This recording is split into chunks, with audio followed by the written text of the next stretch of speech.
The process of iconography begins with preparation of the sketch, drawing. The drawing defines all the elements of the character depicted or a scene depicted. So in this way, again, I would make a conclusion with this process.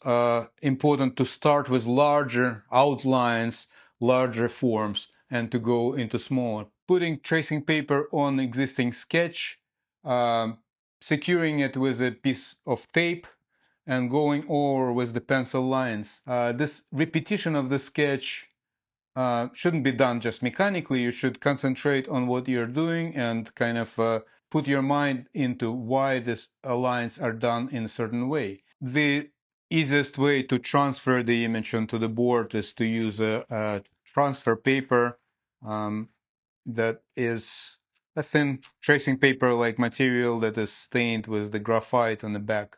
If you've done with your sketch that kind of final step of the improving the lines, finding their thickness, you may want to have it in front of you to remind you where do you decide to make the lines a little thicker.